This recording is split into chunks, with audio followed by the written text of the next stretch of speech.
de malin. Bonjour, c'est l'heure de Comédie Française avec Xavier Couture, producteur, et face à lui, Jean-Michel Ribes, auteur et directeur du Théâtre du Rond-Point. Bonjour messieurs. Bonjour. Jack Bonjour. is back.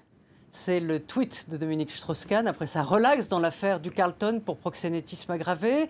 Ce matin, dans Libération, un sondage montre qu'un grand nombre de Français souhaitent son retour aux affaires. Pour 45% des Français, il serait un bon candidat. Donc DSK remontée des enfers. Pour l'instant, ce n'est qu'un institut de sondage qui a décidé de tester DSK. De son côté, l'intéressé dément un retour. Mais en France, il y a une sorte de tradition.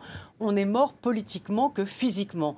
Alors, est-ce que cette hypothèse d'un retour de DSK tient debout? Xavier. Ce qui est amusant dans cette nouvelle qui vient occuper d'un seul coup l'ensemble des médias, DSK serait le deuxième, d'après ce que j'ai compris. Oui, après Manuel Valls. Après Manuel Valls, pour l'ensemble des Français, et je crois qu'il est le quatrième pour les sympathisants socialistes. Et qui place d'ailleurs Hollande tout à fait au fond du classement. Il a la cuillère de bois de ce classement. Ce qui est fantastique, c'est quelle signification ça a à 2 ans d'une élection, 3 ans après la première. C'est pour ça qu'on prend des pincettes. On prend des pincettes. La seconde chose qui me frappe, c'est la tradition française, liée probablement à la constitution de la Ve République, d'avoir en permanence besoin d'un personnage magique. Donc on a découvert, en période de crise économique, évidemment, qu'on avait mis au banc de la vie politique un homme qui s'est, on va dire, exclu un peu lui-même par un certain nombre de faits divers qui ont émaillé l'actualité de la vie politique.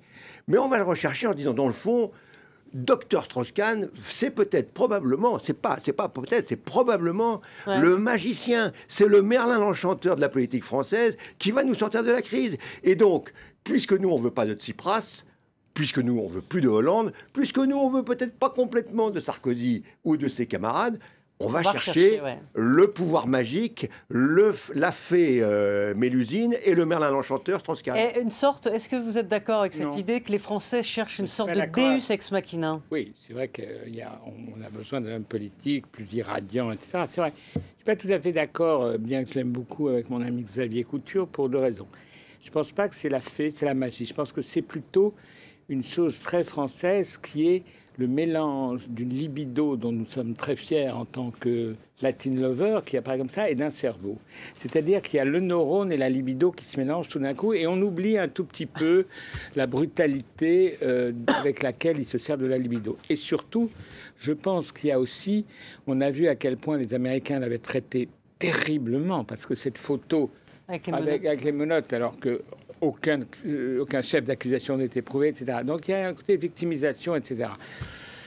Alors, pour reparler de la cuillère de bois dont parle notre ami Xavier Couture en la présence de François Hollande, là aussi, il faut qu'il fasse attention, parce que je ne pense pas que le travail incroyable en sourdine comme ça qu'a fait Hollande... Et mais Jean-Michel, vous arrêtez, je n'ai pas dit l'inverse. Hein. Non, mais j'ai pas dit l'inverse. J'ai bien dit que ça ne voulait rien dire à 2 ans. Il se trouve que dans ce sondage, c'est lui qui a la cuillère de bois. C'est un fait objectif. Oui, mais bon, la cuillère de bois, après tout, c'est parfois une jolie cuillère. Mais ce qu'il y a d'intéressant chez Strauss-Kahn, là je te rejoins, c'est en effet, c'est comme Pasqua. Tout d'un coup, on dit, il n'y a plus d'hommes comme ça, des espèces de monstres.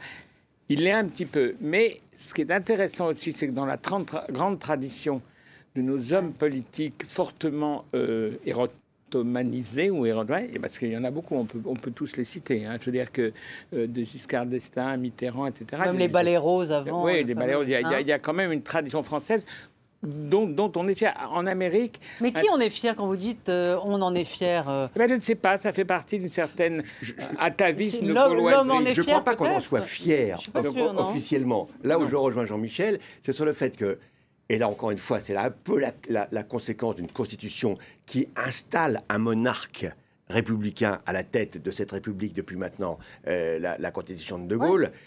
Ou en tout cas celle de 62. Donc je crois que cette élection au suffrage universel direct à 2 tours nécessite que, effectivement, probablement tradition française, mais aussi, je dirais, conséquence du système, l'homme qui se présente, peut-être même la femme qui se présente, doit établir un rapport sexué avec l'opinion. Il y a quelque chose qui est de l'ordre de... Alors, l'érotomanie, c'est peut-être beaucoup, mais en tout cas, il y a quelque chose qui est de l'ordre il faut embrasser et parfois un petit peu violer. Alors, je ne suis pas certain que ce soit la raison principale dans le succès de Strauss-Kahn. Nous avons deux grands malades sur le plateau. Mais en tout cas, mais il y a un pathos propre à la France, qui est que la vie politique est extrêmement sexuée et depuis très longtemps. Oui, ça c'est une résurgence monarchique, on va dire. Oui, enfin, non cela dit, je pense. Les rois avaient des maîtresses. Je pense pas. Oui. Et ça choquait personne. Oui, avec moins de brutalité, parce qu'il a quelque chose de brutal, et je pense qu'il y a quelque chose aussi à travers la manière dont il traite les femmes, et il a traité les femmes, même s'il n'est coupable de rien juridiquement, qui fait un peu comme ça. Il n'aurait pas le vote féminin, Jean-Michel. Je ne sais pas s'il aurait le vote féminin, mais je pense que si jamais il était élu quelque part, je lui souhaite bon courage, parce que là, ça va tomber de tous les côtés, les rappels, etc. Ça, je pense qu'on n'oubliera pas ce qui s'est passé. Parce que ce qui s'est passé a été un enfer pour lui, mais c'est un enfer qui a révélé quand même une espèce de machisme généralisé dans le monde, qui a révélé la douleur des femmes, qui a révélé beaucoup de choses. Et je pense que si juridiquement il n'a pas de raison d'être inculpé parce qu'il a une sexualité brutale, il l'a lui-même avoué, je pense que sa manière de faire et d'être, malgré sa grande intelligence, malgré le docteur et le professeur d'économie qu'il est, ça sera compliqué pour lui d'être, je pense, à la fonction suprême. Mais je ne pense pas que ça soit compliqué, je pense que c'est impossible. Je crois qu'on est dans une situation... Il n'y a pas de rédemption possible. Je crois qu'on est dans une situation, et moi je partage le point de vue non exprimé de Jean-Michel, mais je pense qu'il sera d'accord avec moi, que le travail qui a été fait par François Hollande en souterrain, et qui ne se voit pas pour l'instant, parce qu'il est très habile et que ces choses-là vont venir progressivement, et que les réformes faites par son gouvernement dans un certain nombre de domaines. Et moi, on ne peut pas me taxer d'être un grand complice des socialistes. Il n'empêche que les réformes faites, personne ne les avait faites avant lui. Donc je pense que ça va revenir et que l'élection présidentielle, elle est tout sauf jouée. Et que si je devais, moi, parier aujourd'hui 10 centimes, je crois que je les mettrais sur la réélection de Hollande. Oui, ça va peut-être vous surprendre. Mais ce qui est certain, c'est qu'aujourd'hui, le ministre Strauss-Kahn, qui a le pouvoir magique, qui a peut-être effectivement ce rapport d'érotisme, tout ceci, comme le dit très justement Jean-Michel, ne tient que parce que l'avalanche des rappels ne lui tombe pas sur la figure. Mais il est évident que s'il avait l'ombre du début d'une volonté de revenir en politique, mais ce serait une avalanche de rappels, d'images. Un équarrissage. Un équarrissage. Mais vous êtes d'accord avec la notion de ce que dit Xavier sur le rapport sexué d'un président et son peuple? Je vais vous dire, je pense que... Est-ce que ça se situe là? Non, je veux dire que ça se situe dans l'empathie, et l'empathie est faite de toutes les données humaines. C'est plus que l'empathie, c'est la séduction nécessaire. Oui, la séduction, mais... Ségolène Royal, elle séduisait. Rappelez-vous, 2007, elle était très belle. Elle séduisait jusqu'au jour où elle s'est prise pour Jeanne d'Arc. Et là, Jeanne d'Arc était imbaisable. Donc là, ça s'est arrêté. Non, mais c'est pas faux, c'est pas faux. Je pense que si elle avait gardé quelque chose de plus sexué, plutôt que d'être habité... Aimez-vous les uns les autres, c'était fini. Oui, mais c'est vrai. Je suis d'accord avec ça. Oui, mais ce que je crois surtout, c'est qu'on est un peu dans... Vous savez, moi, enfin, dans mon petit niveau, je vois un petit peu les choses sur le plan de cette culture qui est totalement abandonnée, alors qu'elle est un des leviers économiques importants de la France. Il y a une petite anesthésie, il y a un petit on s'ennuie, il y a un petit qu'est-ce qu'il y a de... Marine Le Pen, vraiment, maintenant, c'est plus drôle. Voilà, on s'ennuie, il y a quelque chose.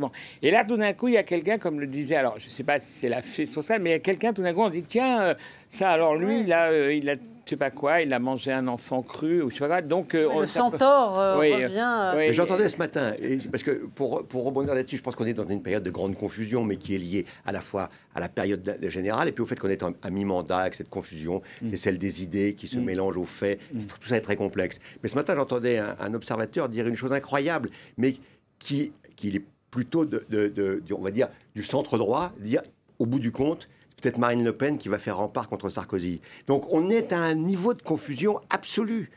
Non, mais ça c'est vrai. Et ce que dit Xavier est vrai. La confusion la plus grande, c'est qu'aujourd'hui, le fameux comment dire, politiquement incorrect dont tous les révoltés se targue, c'est Marine Le Pen qui l'emploie. Le politiquement, c'est incroyable, incroyable.